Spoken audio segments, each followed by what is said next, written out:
Folks, how's everybody doing? My name is Rudy. You're watching Alpha Investments. Today's a Hasbro video. Papa Hasbro reported earnings. For those of you who just wanted to do the thumbs down and run away real quick, MetaZoo. And for those of you who are curious what happened, to be honest with you all, not much surprising happened.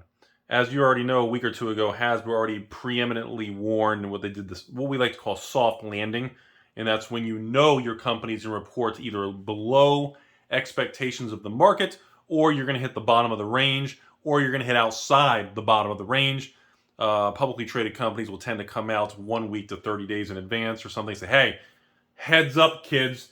We're not doing so good. We're going to have to drop the expected earnings revenue range. That, in other words, what they call the guidance, will be lower. And they already did that. So when earnings came out today, essentially they were pretty much what everybody in the market already anticipated, which was a weaker, soft landing. I hate that term. Of earnings, revenue, profits, blah, blah, blah. A little bit of a Q&A, a few comments and things from Dr. Cox on the message conference call and different things, but I really don't have a lot of details to report. He did comment about, we've heard the public's feedback.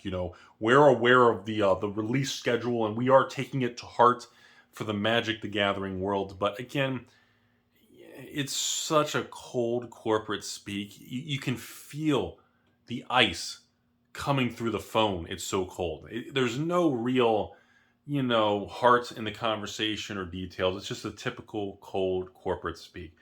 They commented on the Hasbro call about the D&D state open, the OGL, the open gaming license stuff and everything, and the market pushback.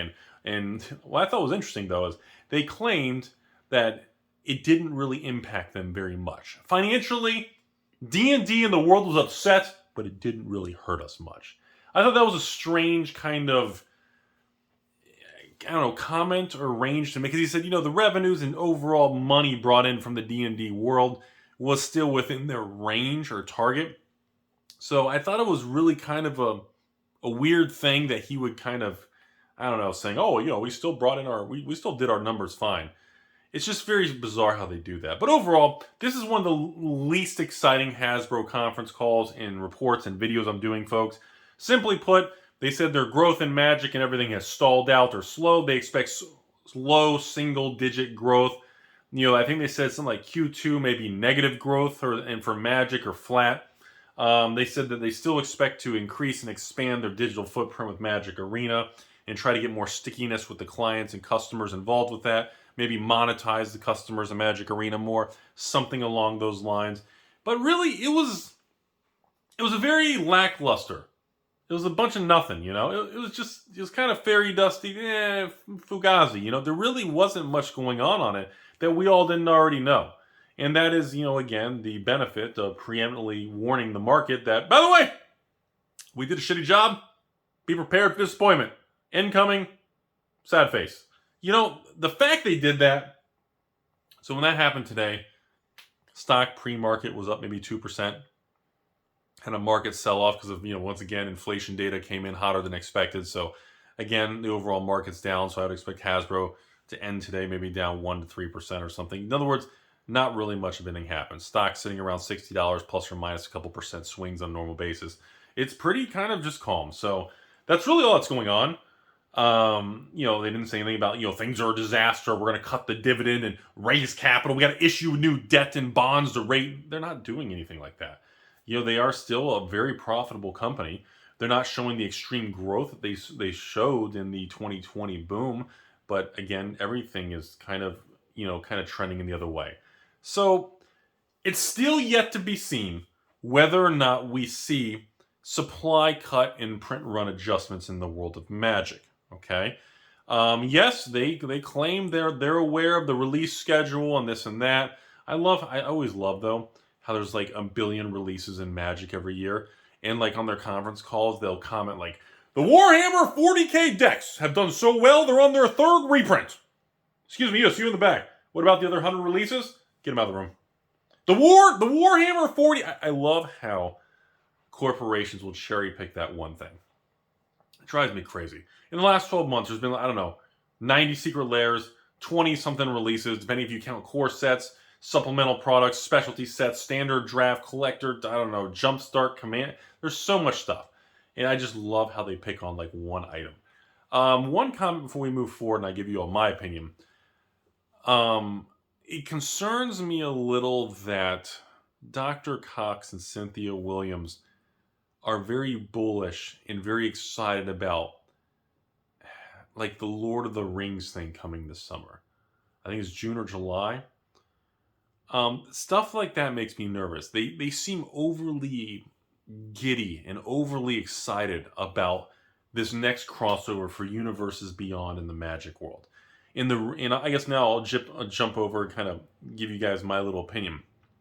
Whenever a company gets so overly excited about something specific coming, the reason that makes me nervous is that tells me they're basing a lot of their numbers and revenue on this one thing being a home run.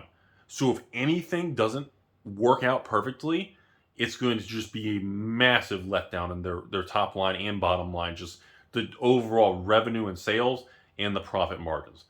And, it could be a Baldur's Gate situation. Not saying it's going to, but that just scares me whenever they fixate on, Warhammer 40K did so well in June, July, Universes Beyond will save all of us. I'm like, excuse me, yes, you. What about all the other products? What's happening? Well, there's no signs we over, it always makes me uncomfortable when they black out all the other info and they kind of hone in and say, look how good Warhammer's doing. And the next universe expansion of, Power Rangers, was it a Silk Road Lord of the Ring thing? It's just, if it doesn't fire on all cylinders, it'll be a disaster. And that, I believe firmly, was the reason why we saw such a bad, situation with the previous quarter, because I really do believe Wizards base a tremendous amount of their profit margin on Magic 30 in a $1,000 little box thing. I genuinely believe that they planned on selling between like 10 and 30,000 of these things. Supposedly, according to leaked stuff and everything that happened 2 months ago, they claimed that there was, 11 or 18, whatever the number, it was under 20,000 that was allocated or slotted for the website. But, the internal numbers between the amount of Magic 30 that's supposed to be given out to stores in buffers or customer service or exchange, so they apparently printed between 30 and 50,000. Some people think to this day that Magic 30 had a print run of 100,000 and they're holding back because they're so tiny. They're little bot. It's so easy for them to print 2 or 3 extra pallets, and each pallet's going to have probably 1 or 2,000 of these little things on it because they're so tiny. So, and the cost for them to do that is so low. Why not print an extra 5 pallets and throw it in a tiny little corner and stack them up? It takes up 15 square feet, So I really think a lot of damage really was because that revenue didn't come. They didn't get the tens, 20, 30 million dollars in revenue they were hoping to get from that Magic 30 thing. And that was a lot of financials and a lot of things were really riding on that. So that's it for the conference call. That's it for Hasbro. It was very boring. You all didn't miss much. Rudy's opinion now in the rest of this video. I still believe, quietly and internally, Wizards is going to jolt the market and they are going to adjust supplies back. I think they're going to keep the print run schedule the same, or release schedule the same. But I do believe, I still very adamant about this, I still firmly believe the quantity of each set being produced is being trimmed back. And I believe, especially as we get to, the next March of the Machines or March, what is that? March of Rudy or something. I still think the next March set is, they have the ability to adjust the print run. They design these sets far in advance, but these things are not printed years in advance.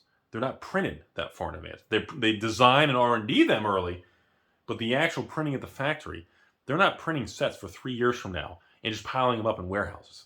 It doesn't work that way. So I still believe, and I remain in the positive Penelope camp, that we are going to see some slow, quiet changes, and I don't expect these changes to be reflected by Papa Hasbro, Dr. Cox, fireside chats, how many people know who he is, reading Wikipedia definitions.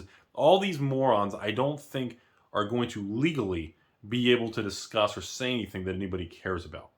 I also believe that these attempts at doing this goofy, dumb shit with what was it, what was the ball sack thing?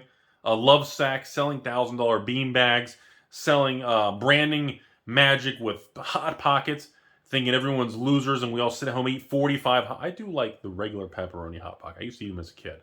I guess I really don't eat them much anymore. Do they suck? Did they change them? Maybe they changed them. I don't know. But I don't think putting crossovers with like hot pockets and maybe get a free digital arena code, I just don't think that's really enough to fix what the real problems are. Bill, what do we do? All our people are pissed because we keep ruining everything. Okay, let's do crossovers on hot pockets, pizza, cheese, french fries, and burgers to get in new people since everybody else is quitting. Well, instead of, what's the analogy they say in Wall Street or something? When you're making money and doing trades, you have like a basket of water or a bucket of water or something, and like, as long as you're making more profit, it's okay to get trades that are bad and lose money as long as the hole at the bottom is not bleeding. In other words, it's not dripping water out faster than you're able to put water in the bucket. There's some stupid thing. I totally ruined that. I apologize. And I still think they're facing the wrong direction. Their heads are in the sand, and they're just, I don't know, they're too cocky, no pun intended. They're not down to earth enough to just discuss, hey, what's going right, what's going wrong, maybe we should change. They just don't seem to be willing to want to do that or accept that that is reality. And I don't know how long it's going to be that way, but I still firmly believe we will see slow, subtle changes. And I know this is a Rudy opinion with no evidence, and it's as good as my haircut right now, which looks terrible.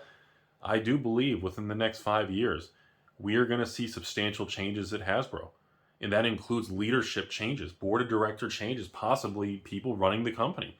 I've been saying that for a while, and because it's ripe. It's just the amount. It's very rare that you have players, collectors, the evil investors, the stores, the distributors, the internet. It's very rare that everybody is frustrated in facing the same direction. That's incredibly unusual in modern times, and that's still happening with Hasbro. So my opinion remains, we are going to have a jolt to the system. We're going to start having random products that are short printed. I don't know when, but I firmly believe that we're going to have that eventually. That's my opinion. In addition to that, I do think eventually consumer confidence comes back for vintage, sealed product, and older single cards. Anything non-reserve list. I do believe money is going to flow back in that direction. I really do believe that. It's going to be slow. It's going to be a lot calmer. It's not going to be fast and furious, Vin Diesel on your wife's boyfriend. It's going to be slow, steady kind of movements, pre-2020 calmness. I do believe, there is going to be opportunity still in sealed products, even though I kind of cringe saying that because of the attitude of these morons running it. But at the same time, it doesn't mean that's just like we can let emotions dictate us and just walk away. I don't think it's really at that point. So that's all, folks. I hope you understood something. That's my kind of thought process. I hope you learned something today. Have a beautiful day. I got nothing witty to say. It is what it is.